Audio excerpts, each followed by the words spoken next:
How could you do this to me? You slept with him! You ruined everything. It's your fault I did it. And you dare blame me for this! I walked up the stairs to Emily's apartment feeling tired but hopeful. I wanted to see her, maybe bring her dinner, maybe help her relax after her long day. When I knocked, I called softly, "Em, it's me." The door swung open fast, and before I could say anything else, her palm crashed across my face.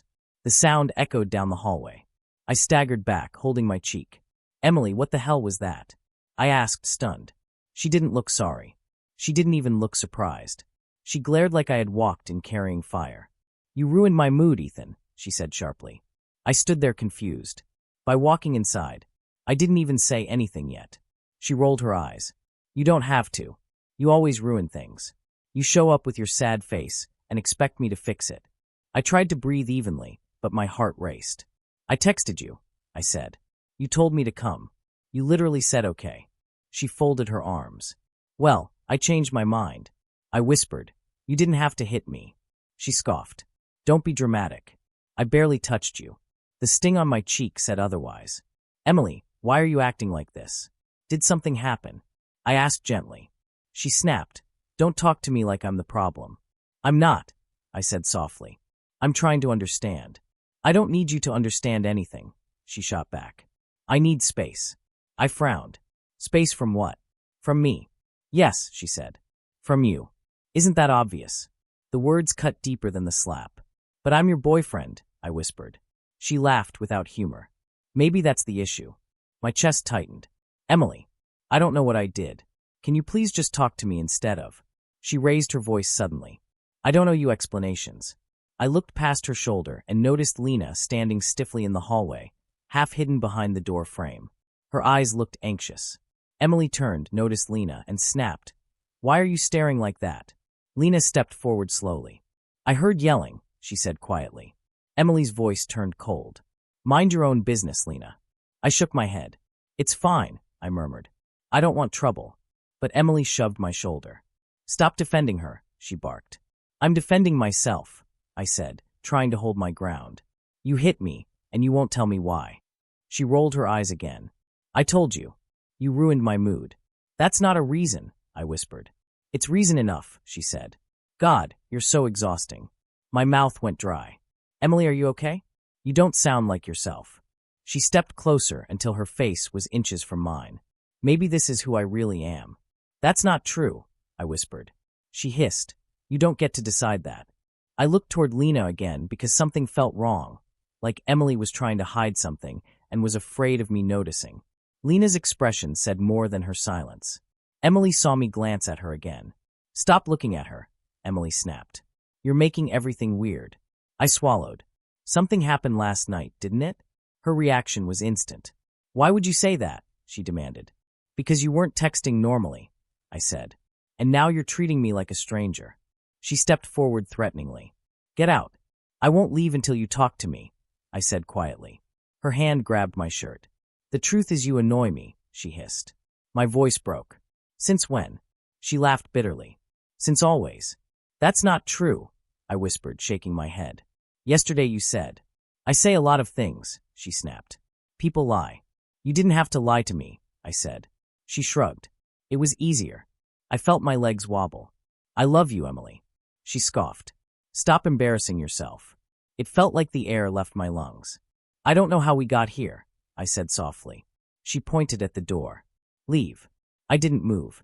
"Please, just tell me what's wrong." She stepped back, slammed the door shut in my face, and the sound rattled the frame. I stared at the wood, stunned, wondering if the girl I loved still existed behind it. A moment later the door cracked open again, but it wasn't Emily. It was Lena. She stepped out quietly, closing the door behind her. "Ethan," she whispered. "Are you okay?" I shook my head. "No. I don't know what's happening. She hit me. She's never done that." Lena nodded sadly. "I know. What do you mean you know?" I asked. "I heard everything," she said. I whispered. "Did I do something wrong?" "No," she replied softly. "It's not you." "Then what is it?" I asked desperately. She hesitated before answering. "You should know something. Emily wasn't home last night." My heart dropped. She told me she was here. Lena looked down. "She wasn't." "Where was she?" I asked. Lena shook her head slowly. I can't say. But you should be careful. I felt numb. Why would she lie to me? Because she doesn't want you asking questions, Lena whispered. I stepped back from the door. Something happened, didn't it? Lena nodded slightly. Yes, I whispered. And she won't tell me. No, she said. She won't. I tried to breathe, but my chest hurt. Thank you for telling me. She touched my arm lightly. Please take care of yourself. I nodded, turned away, and walked down the stairs slowly. The slap still stung, but the weight in my chest hurt far more. Halfway down the steps, I whispered to myself, "What aren't you telling me, Emily?" And for the first time, doubt entered my heart like a crack in glass. I didn't know where to start. Emily was sitting on the couch scrolling her phone, her face unreadable, like she was someone else. I cleared my throat. "Hey, can we talk about last night?" She didn't look up. "About what?" "About where you were." I tried to keep my voice calm. "You said you were at home, but I just want to understand." She snorted. "I was at home. Isn't that enough?" I frowned. "It doesn't feel like it. Something's different." She shrugged, eyes glued to her phone. "Nothing's different." I took a deep breath. "Emily, please. I just need honesty." She finally looked at me cold. "Why? So you can judge me." "I'm not judging," I said, my voice shaking. "I just want the truth." She laughed bitterly. "The truth? You don't even want it. You just want to be upset." I moved closer. "I need to know. Did you go out? Did something happen?" Her lips pressed together. "No." I frowned. "No what? Did you not go out or?" She waved her hand. I said no. Nothing happened. "Why are you obsessed with last night?" "Because I'm your boyfriend." I raised my voice, feeling heat rise in my chest. "I deserve to know if you're lying." She jumped, startled, then grabbed her phone off the table. "I'm not lying," she snapped. Her reaction scared me. She pulled the phone close like it was a weapon. I hesitated. "Emily, it's just a phone." Her eyes flared. "Don't touch it. Don't you dare." I froze. Okay. I'm not touching it." She pressed the phone to her chest. I said stop. I stepped back, heart pounding. I couldn't read her anymore. Her voice, her eyes, it wasn't her. The girl I loved wasn't sitting there. This stranger was cold, defensive, and sharp. I ran a hand through my hair. "Emily, something's wrong. I can feel it." "Nothing's wrong," she shouted. "Why are you making this about you?" "It's not about me," I said, trying to stay calm. "I just need to know the truth. Please. Just once." She slammed the phone down, ignoring me. "The truth. You wouldn't handle it anyway." I felt anger bubble under my skin. "Try me." She looked at me for a second, eyes narrowing, then went silent. The tension between us was suffocating. I didn't want to push, but I couldn't stop myself. "I see Jason's name in your contacts," I said quietly. "Who is he?"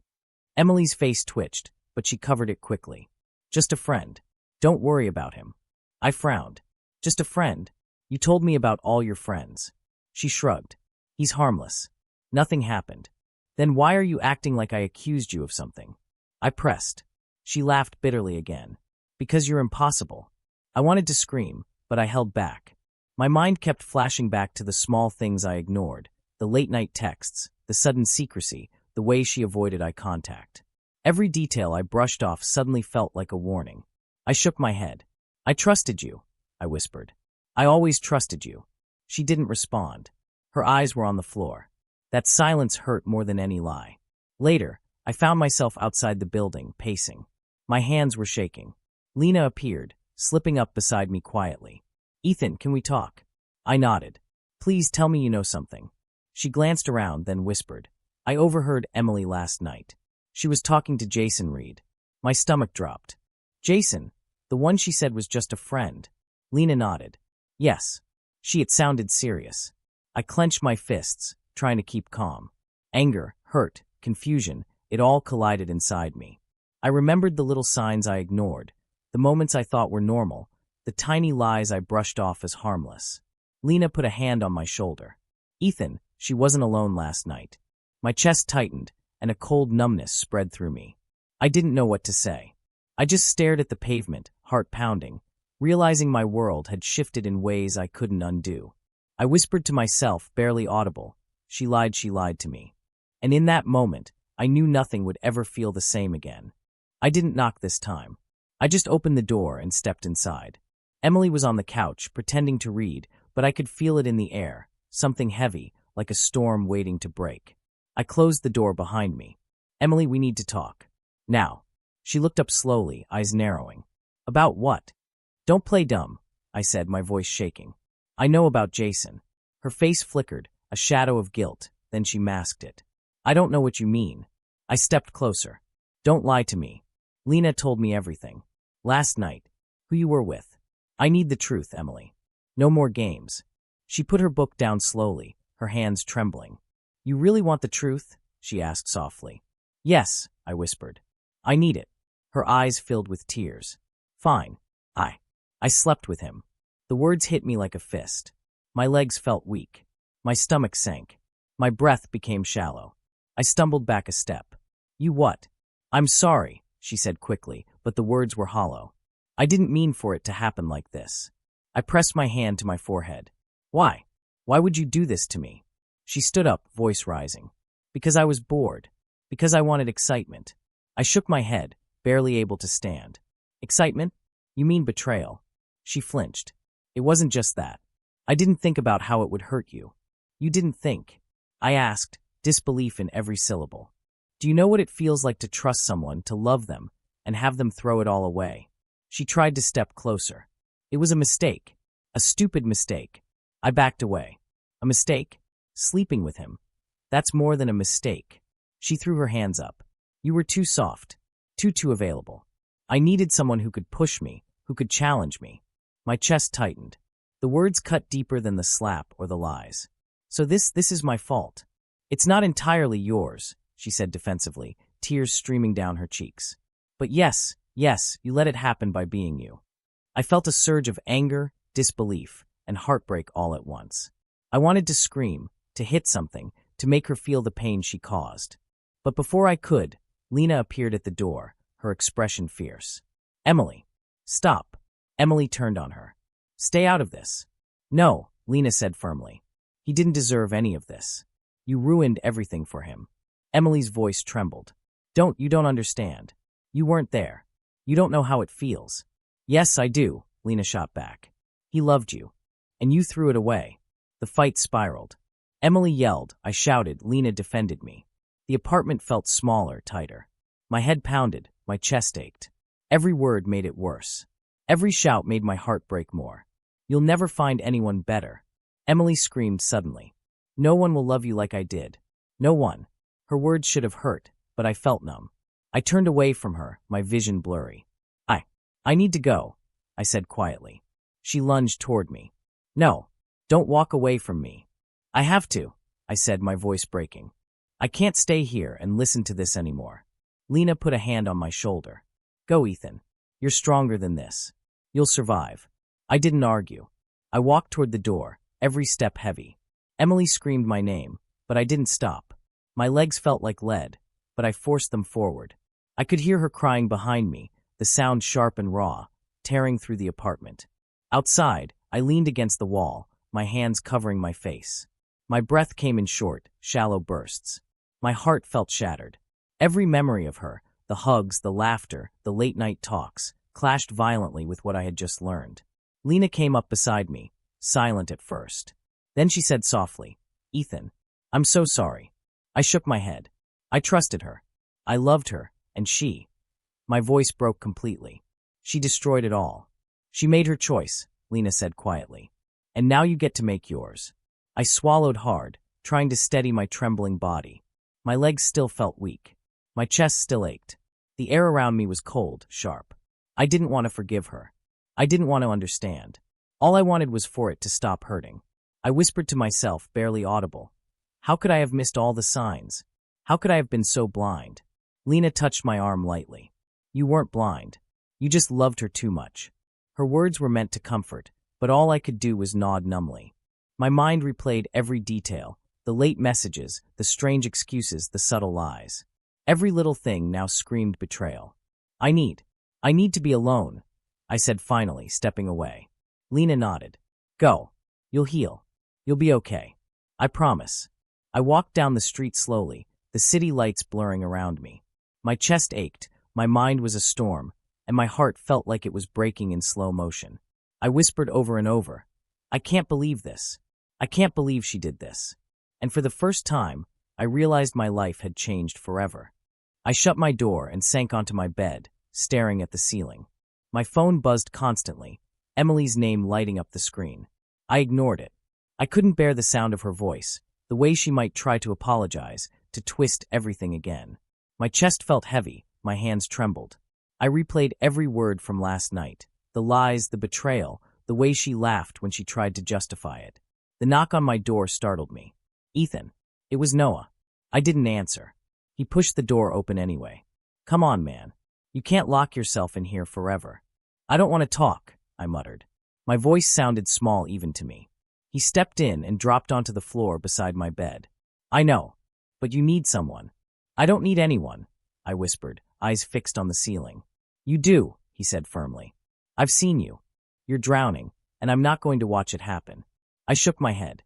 You wouldn't understand. Noah, I said, voice cracking. You don't know what it's like to have someone you love destroy everything you believed in. He leaned back on his hands, eyes hard. Try me. I do know. Jason Reed already bragged to half the campus about sleeping with Emily. Everyone knows. Your humiliation's public, man, and you're letting it eat you alive in silence. I flinched. How do you know? I overheard some guys talking, he said sharply. They were laughing, calling it a score. You think this is just private pain? They're all watching. I felt my hands shake, my chest tightening. Anger and weakness collided inside me. I wanted to scream, to punch something, to make Jason feel the way I did. But I also felt hollow, like the air had been sucked out of my lungs. Noah reached over and grabbed my shoulder. Ethan, look at me. You can't stay like this. You're better than this. You have to start rebuilding yourself. I don't know if I can, I admitted quietly. I don't know if I even want to. You will, he said, voice firm. You're not alone. You have people who care. You have me. And the first step is cutting her off completely. I closed my eyes. I can't believe I let her do this. I can't believe I loved her so much. Then don't let her have that power anymore, Noah said. You're the one in control now. Not her. Not Jason. You. I took a shaky breath. Even if it hurts. Especially if it hurts, he said. Pain is part of it. It's proof you're still human. Proof you care. But it doesn't mean you have to stay broken. I felt the words sink in. For the first time since everything happened, I imagined a life without her. It felt terrifying, but also freeing. I don't even know where to start, I whispered. Start with one thing, Noah said, smiling slightly. Cut her out. Block her. Don't answer her calls. Don't reply to messages. Take back your peace. I nodded slowly. My hands still shook, but I felt a tiny spark of determination. Okay, I'll do it. Noah clapped me on the back. Good. Now we're going to make a plan. Rebuild your life. Work out, focus on school, spend time with friends, real friends. People who don't lie, cheat, or ruin your trust. I laughed quietly, a broken sound. Feels like I'll never get used to it. You won't, he said. And that's okay. But you will survive. You'll be stronger than before. And one day, Emily won't even matter anymore. I swallowed hard. I hope you're right. I am, he said firmly. You'll see. But first, let's deal with the anger. That's healthy. Let it out. I punched the pillow beside me, and Noah laughed. Good. Keep going. I let out a yell, frustration and pain spilling over, shaking my whole body. After a few minutes, I sat back, breath heavy, heart pounding. I felt exhausted but lighter, like a weight had shifted slightly. Noah handed me a bottle of water. Hydrate, he said. Then we start the next step, rebuilding your life. I nodded, gripping the bottle. First, cut her out completely. No more messages. No more thinking about her. Exactly, he said. This is about you now. You're the priority. Not her, not Jason, not anyone else. I took a deep breath, feeling a strange mix of grief, anger, and resolve. The pain was still there, sharp and raw, but for the first time, I felt a flicker of control. I whispered to myself, I can do this. I have to do this. Noah clapped my shoulder again. That's the spirit. Broken, but still breathing. That's you right now. And it's enough to start over. I looked out the window, night falling, and felt a strange calm settle over me. I didn't know what the future held, but for the first time in days, I believed I could survive, and maybe, just maybe, start to heal. Weeks passed, and I spent them building myself back up. I hit the gym every morning, pushing my body until my muscles ached. I buried myself in schoolwork, refusing to let Emily's betrayal distract me. I cut out the toxic people, the ones who whispered behind my back or laughed at my humiliation. Lena checked in often, her messages simple but comforting. "Hey, how are you feeling today?" she texted one morning. I typed back better. Stronger. Focused. Her reply came almost instantly. "Good. Proud of you." It felt strange, someone genuinely proud of me without any ulterior motive. One afternoon, I ran into Emily outside campus. She approached slowly, smiling like nothing had happened. "Ethan, hey," she said softly. I stopped, feeling my chest tighten, but my voice stayed calm. "Hello, Emily." She bit her lip nervously. I just wanted to see how you're doing. I've missed you." I tilted my head, watching her carefully. "You're missing what exactly?" Her eyes flickered, and she laughed nervously. "You know me. Us. The good times." I felt a cold detachment. I don't miss what never existed. I remember the truth. Her smile faltered. "Ethan, please." I cut her off. "Don't. Just don't." She stumbled back, eyes wide. "Why are you so cold?" "I'm not cold. I'm awake. And I see things clearly now," I said quietly. "You're not part of my life anymore." Her voice trembled. "Ethan, come on. We can fix this." "I didn't mean." "Stop," I said firmly. "I'm moving forward. You can't follow me anymore." She looked shocked, hurt spreading across her face. You're serious?" "I've never been more serious in my life," I said. Lena appeared from across the street, giving me a small, approving nod. Emily's head whipped toward her. "She's helping you?" "She's my friend," I said. "I have support. You lost that the day you chose someone else over me." Emily's lips trembled, tears forming. I didn't know. I thought. You thought wrong," I said calmly. "And now you're alone." Her hands shook. "But I can fix it." "I can." "No, you can't," I said. "I don't hold grudges, Emily. I just move on. And that's what hurts the most." Her breathing grew uneven. You're not like before. You're stronger. You don't care." "I care about myself now," I said softly. "That's all that matters." Her voice cracked. I need someone. I need anyone. I thought Jason, but he's gone. He doesn't care about me either." I nodded slowly. "That's the consequence of your choices. I don't need revenge. Life has a way of doing it for me." Her hands dropped to her sides. I can't believe this is happening. I don't know what to do." "You'll figure it out," I said. "Alone. The people you pushed away, they won't forgive easily. The friends who believed you, they're gone. And it's your own doing." Her voice grew desperate. "Ethan, please, just one chance. I can change. I swear I'll be better." I shook my head. Too late. The chance to hurt me, to betray me, has already passed. I'm rebuilding myself, not rebuilding you." Her face crumpled. You don't understand. I'm failing everything. My classes, my friends, everyone hates me. I thought I had power, and now." I interrupted gently, but firmly. "The only power you had was over me, and you lost that. I'm free. That's enough." Tears streamed down her face. "Please, why can't you forgive me?" I looked at her calmly. "Forgiveness isn't for you. It's for me. And I've moved on. That's why I'm standing here, strong, while you're falling apart. Life doesn't bend for cheaters, Emily. Karma doesn't need me to act. It just works." She stared at me, broken. "Ethan, you're unbelievable." "I'm human," I said softly. "But I choose myself first. And if that's unbelievable to you, it's your problem, not mine." She sank to the ground, burying her face in her hands. I turned away slowly, Lena following me quietly. My chest still ached from old wounds, but there was a steady fire growing inside me, control, clarity, and a sense of calm power. I whispered to myself as we walked away, "I'm moving forward. I'm reclaiming my life. I'm free." And for the first time in weeks, I felt alive again. I was stacking boxes behind the counter at my part-time job when I saw her through the window. Emily. Her face streaked with tears, mascara running down her cheeks. My chest tightened, but the tightness wasn't panic this time. It was quiet, dull sadness. "Ethan," she called, voice cracking as she ran toward the door. I stepped aside as she entered, not sure what to say. "Emily," I whispered. She dropped her bag to the floor. I need you to hear me. Please." I stayed silent, hands resting on the counter. She fell to her knees in front of me, crying loudly. "Jason, he used me. He lied to me. He left me." I hear you," I said quietly. My voice was calm, almost numb. She looked up at me, desperation in her eyes. Ethan, I can't stop thinking about you. I was wrong. Please take me back. I'll change. I swear I will. I shook my head slowly. I loved you once, Emily. I did. I gave everything. But you broke something in me that can't be repaired. Her hands grabbed at my arms, shaking me. Please. I can't live without you. Stop, I said softly, stepping back. I can't. I won't. Tears streamed down her face as she dropped her head into her hands. Ethan, please, I'm begging you. I made a mistake. I need you. I swallowed hard, fighting the faint ache in my chest. The mistake isn't just sleeping with him. The mistake is betraying someone who loved you completely. That trust, it's gone.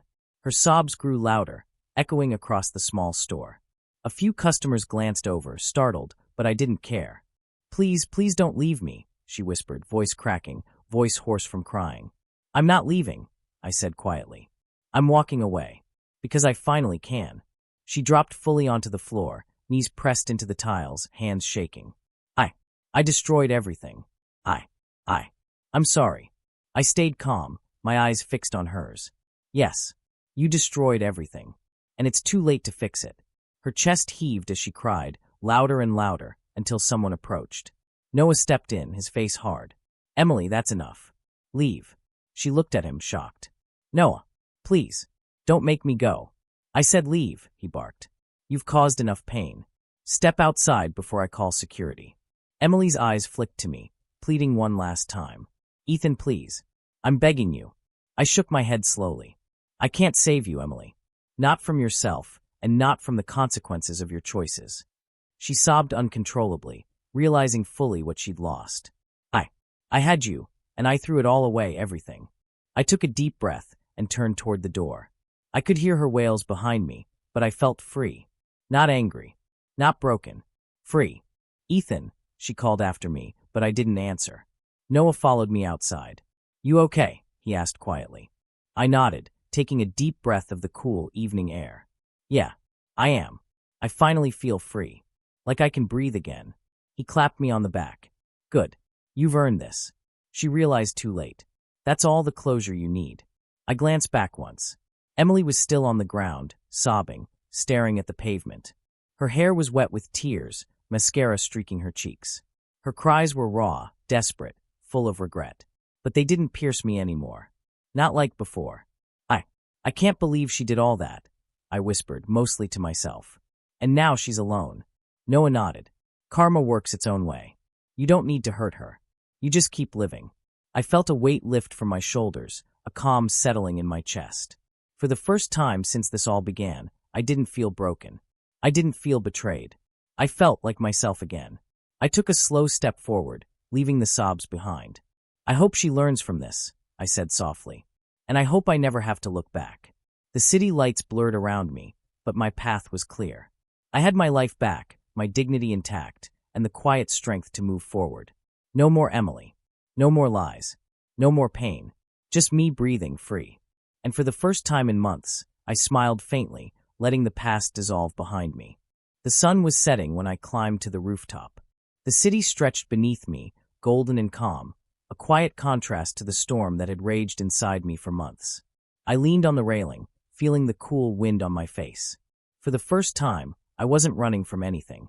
I wasn't chasing anything. I was just here. Noah and Lena joined me, sitting on either side.